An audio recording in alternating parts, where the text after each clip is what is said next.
the Canadian men's national team 2026 schedule is also coming into focus with friendlies lined up against Iceland, Tunisia, and then possibly Turkey and an unnamed opponent in Montreal.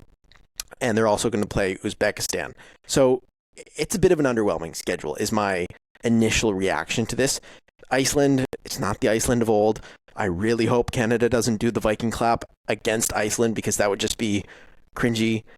Tunisia, okay, fine. They're probably going to go to the World Cup. The U.S. is probably going to play against Turkey if they get Turkey, and then Uzbekistan, a World Cup bound country as well. So those games should have intensity, but it's just a little bit underwhelming that they're not getting one of those big hitters considering what the U.S. and Mexico are getting, Brendan. The Turkey shout comes from Jesse Marsch saying to Herculez Gomez, Turkey's a team I'm interested in, and there's a possibility we can play them. So that means that it would be in Montreal, correct? There's no other scenario in which he might be speaking about. It's that game. That's the only hole. Turkey would be good opposition for sure. You look at the lot of it, and I mean, we're always comparing to how things used to be, right? And heading into this tournament, you've got Uzbekistan, who are a real dark horse and a surprise, and I think they're going to very much struggle in their group against Portugal and Colombia. But they qualified in a very difficult Asian process to be able to make it to the World Cup for the very first time. They've got Fabio Cannavaro. They're going to be a team that will have eyes on them, and that it will be, I think, a real test for Canada. In Edmonton, that is a good preparation. What's unfortunate is that the U.S. and Mexico, we're always going to get the bigger tickets. We're always going to get the bigger teams. And if Canada didn't lock down to France for March, let's say, they weren't going to get it. So this is a tier 2 setup of World Cup tune-ups. But I think there's still some good tests, Alex, and I'm not too disappointed. It's much better than having a Panama again, or again, some of the comparisons that we would have had in the past. I wouldn't have been surprised if they end up getting Jamaica, because Jamaica made it through the playoff, and that's who they've held out June for. But I don't think we're going to get that, which is good. It's disappointing that they didn't get the big fish, because when you're talking about building up hype for the World Cup, and Alex, I know you wrote about this over on One Soccer, that it's hard to get excited. Like, you're getting excited about the Canadian team, but I'm thinking about the general public that you see kind of rally around at Olympic Games or rally around that 2022 World Cup. And they'll certainly rally around Canada for the 3 games at the World Cup. But for these tune-up friendlies, you kind of want to have these big, outstanding teams. Like, I think that we were all hoping for an England, a Germany, a Portugal, like one of these teams that Canada didn't get in their World Cup draw, but maybe they could get in a friendly before the tournament, Alex. Yeah, well, just think about it too, because you have to even put it within context of the World Cup group, like Switzerland, Qatar, and we'll see who comes out of the playoff. Like, the best star out of that is Granit Xhaka. I like Granit Xhaka. He's a heck of a player. I'm just talking more like selling in terms of name brand. That's because I remember when we were previewing the draw, I said at the time, I'm like, I wouldn't hate if Canada got a star like Erling Haaland, even though, yes, Norway was a worst case scenario, because it is the World Cup. Like, there's something about going up against that caliber of player. And then all of a sudden you look at these friendlies. Iceland, they've always been team over subs, like over stars. Tunisia, similar. That's how they got through CAF qualifying. They're a very team-based system, like Turkey as well. Yeah, they got Arda Güler, but maybe not that same star power. Uzbekistan, same thing. They're based off this golden generation. Like, you're looking at all those games, and in theory, like, the best star between now and the knockout rounds is Granit Xhaka or Arda Güler, I guess, which he's having a good season.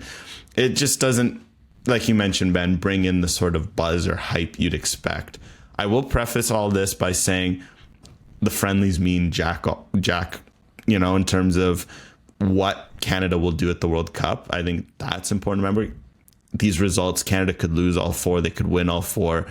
It's really about the details. It's about your preparation. That's really what's going to matter. So for that, I'm not too fussed. I will say, from a nerd standpoint, there's actually a lot to like from these friendlies, because by playing Tunisia and Uzbekistan, that means that in the last year and a half, they will have played at least 2 Asian teams, 2 African teams, 5 South American teams, 5+ European teams, and of course a bunch of CONCACAF teams. So that means heading into the World Cup, they've gotten a taste of every continent except any of the OFC teams. that sort of stuff could pay off just because you know what your style looks like against an African team versus a South American team versus a European team. You look at the rankings too. There's actually a lot of parallels between their World Cup group they faced in the last year, like Romania and Wales. Of course, they could get Wales, will help them for the UEFA aspect. Playing Uzbekistan, I think, will help them for Qatar. So I think there's a lot to like with the nuances and the details, but I agree. It's a World Cup. This is as much about on the field as it is off the field. And while they're ticking a lot of boxes on the field, I think there's a huge chance off the field. And we've said it at the time, like, just imagine. And this is why I will be fair. This is not easy to book. There's financial reasons why this is very tough. There's logistical reasons. There's even political reasons sometimes that come into play.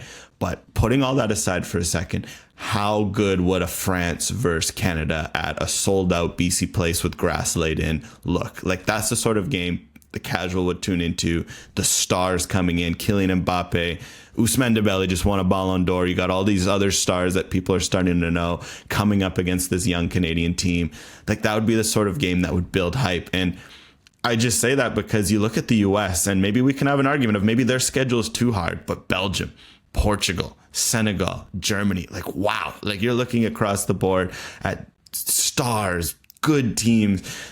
People in the US are going to be able to get tuned into that. I'm looking at Canada. It just feels like a bit of a missed opportunity. 100%. And remember when we had Kevin Blue on the show, and I think it was Ben's question, like, how do you really maximize the moment? And he gave a very honest, candid answer, and you can tell that there was a lot of stress and frustration there because there's so many things out of his control.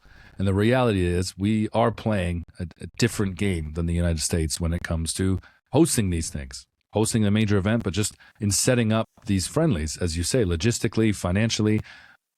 The U.S. can just pull it together. And the U.S. has this appeal that they don't even have to put a lot on the table for some of these nations.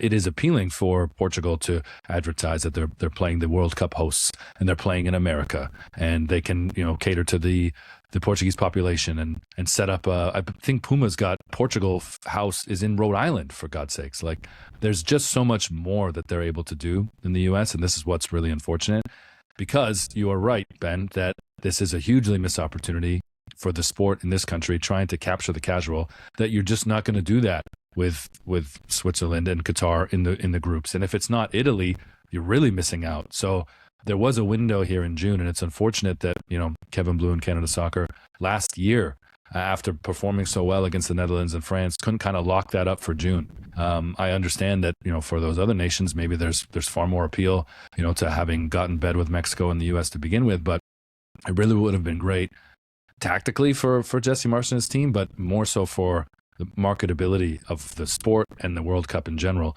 I'm sure there's a lot of the heads in the boardrooms at TSN are banging their fists on the wall, seeing that this fixture list as well, because a more appealing lead up would have, I think, sparked more general interest, and that will be like Canada's biggest fight: is how do you get the people to really care when the tournament is on, and to care about Canada and not just watch, these other big teams and these other big stars that naturally always draw, but to a ceiling. We want to take the sport, far beyond that and raise the floor, not just for when the big stars and the teams play, but for this country every time Canada plays. I mean, one team they could have called, how about like Iran on the turf at BC Place before a World Cup? That went so well last time. No, I'm joking about that. We won't go down that route again, but it is disappointing that it didn't come to fruition to get a massive, top 10 team in the door for these games. But it is what it is. It's very difficult to book these friendlies, but it could impact the momentum that this World Cup has going into the tournament.